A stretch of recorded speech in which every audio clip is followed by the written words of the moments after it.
What is up to all the good people all across America, good people all across this world? Yo, this video is about a young cat named E-Dog out of O-Block from Chicago. E-Dog out of O-Block from Chicago, man. So when FBG Duck died, I saw the internet blow up like FBG Duck died, and I didn't know anything about FBG Duck. I didn't know anything about King Von, O-Block. I mean, I knew Black Disciples from living, from the street life. I knew GDs from, gangster shit from the streets. It was actually Black Disciples.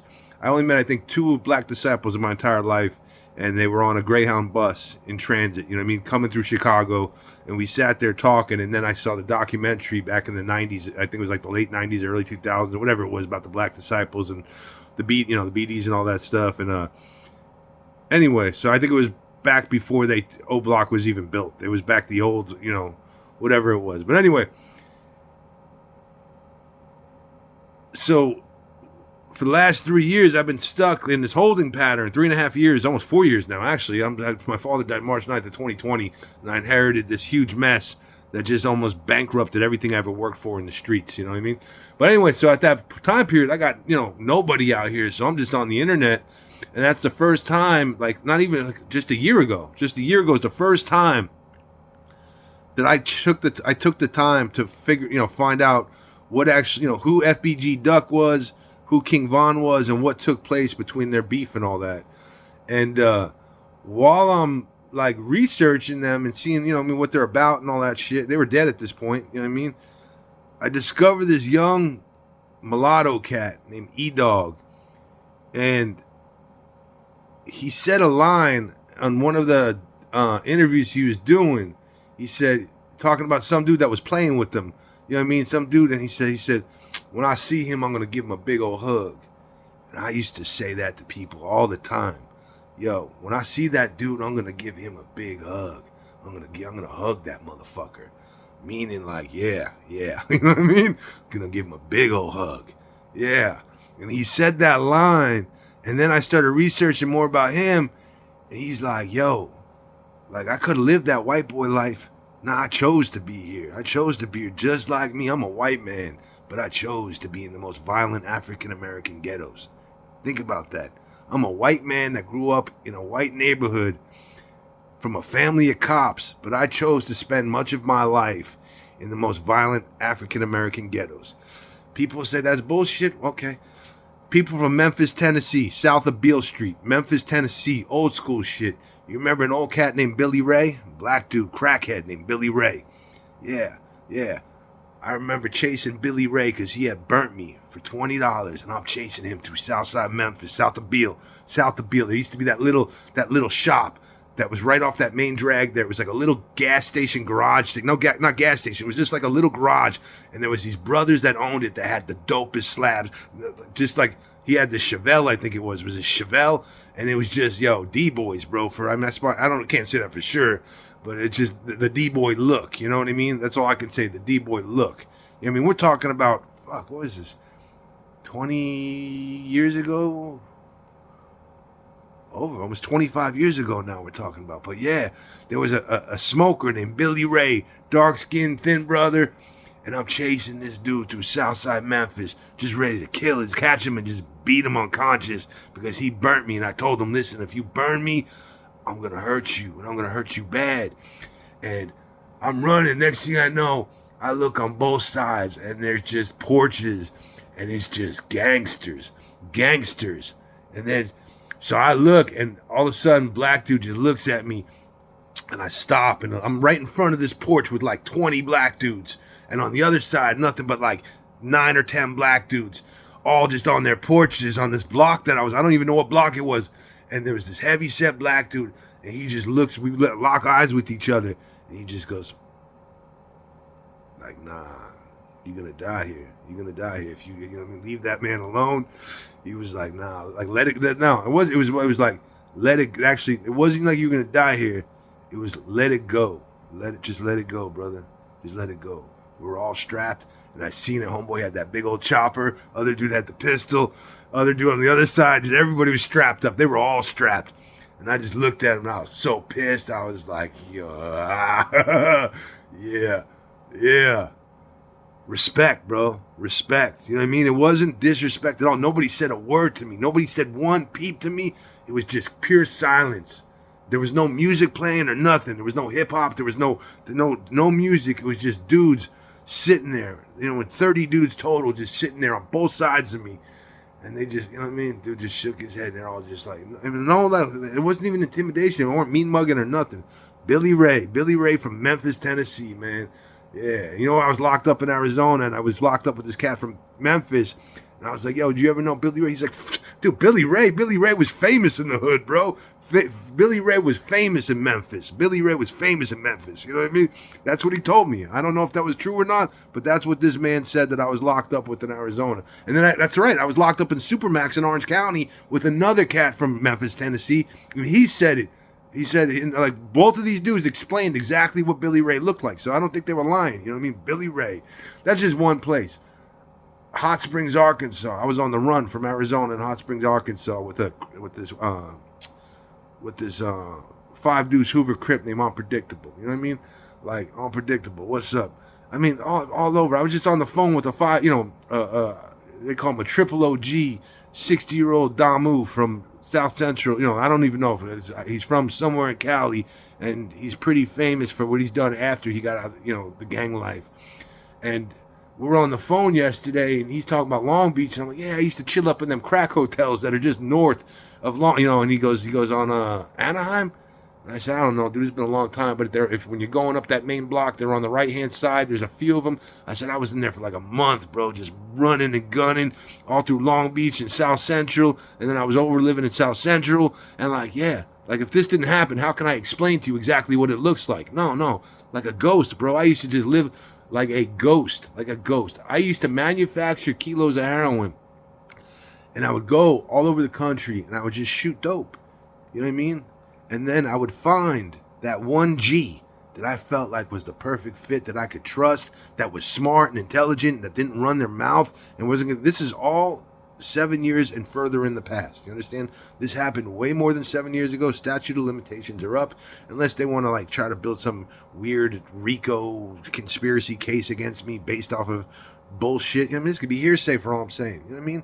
And if that's what they want to do it. But what I won't do is hold it inside anymore, because NYPD cops built me into what I became. That's no excuse. I look back now and I had a choice. But when NYPD cops take you to commit your first felony at the age of 5, you know what I mean? There's no excuses for what I became. But if there was to be the slightest bit of an excuse for being a criminal, I would say, yeah, I would make that case for myself if I was fighting for my life once again in a jury trial or pushing to trial. You know what I mean? Yeah, I would definitely make that case in front of the jury, for sure. You know what I mean? Yeah, confusion. They confused the living crap out of me when I didn't have a criminal bone in my body. It is what it is, you know what I mean? I wouldn't change anything. But yeah, so all over this country, Aurora Boulevard up in Seattle, you know what I mean? San Juan Islands. I mean, dude, all Interstate 5, the Grapevine, Mount Shasta, Redding, Stockton, California, dude, all over. Inland Empire, San Bernardino, Fontana, bro, all over that shit, just running and gunning, dude.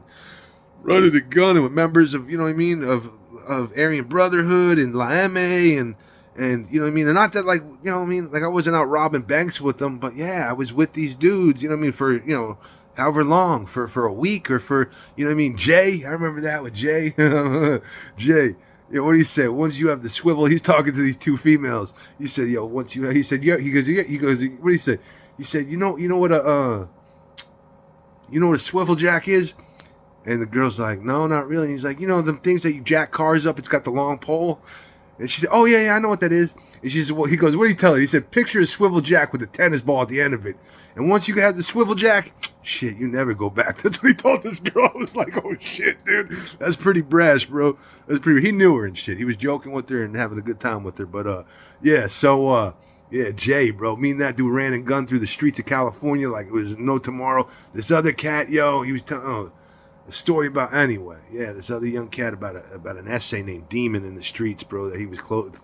Anyway, yeah. The horrific brutality that he had to witness because of Demon and the K-Bar, and yeah, I felt that he was telling the true story there, man. I was like, damn, bro. Like, some people got no class. You know what I mean? No class. You know what I mean? I always had the mindset, bro. Like, you don't ever involve another human being, in your felonious activities. You know, make them complicit in your crimes. Hell no. Yeah, all over, dudes. I was in October and November. November. It was November 1st or 2nd to like November 15th or 20th.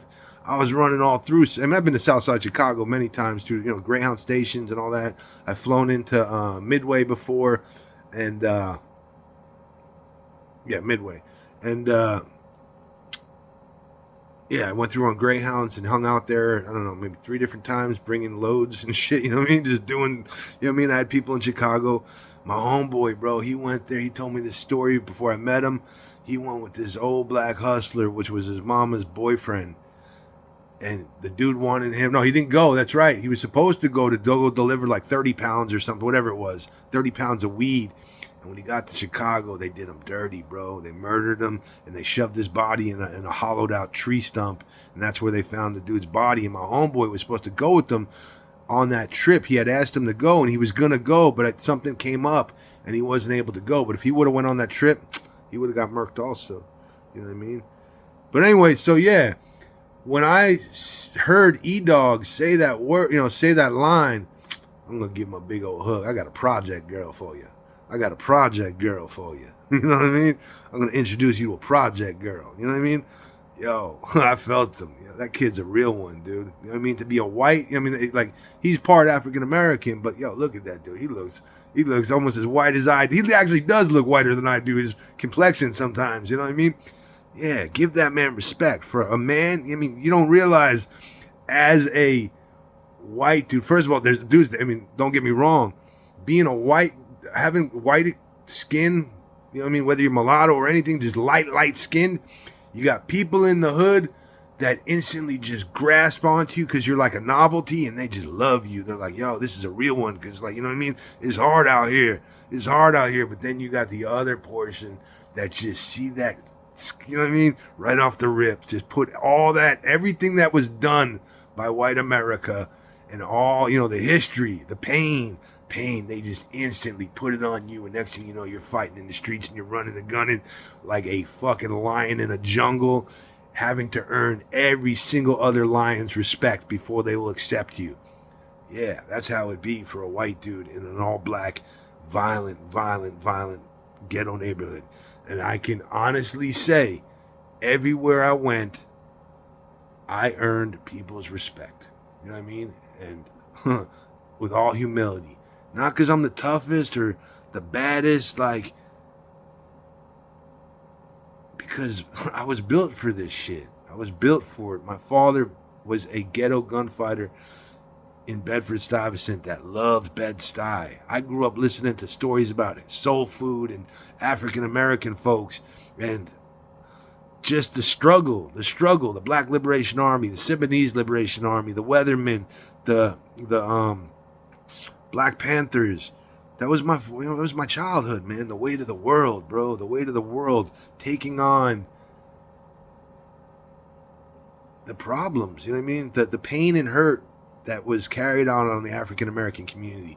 That's what my father instilled in me, that I had awareness of what the African-American community goes through, and how, so I could see the pain and the suffering, because he saw it. He used to say, Bedford-Stuyvesant, when I first got there, was a beautiful, beautiful community.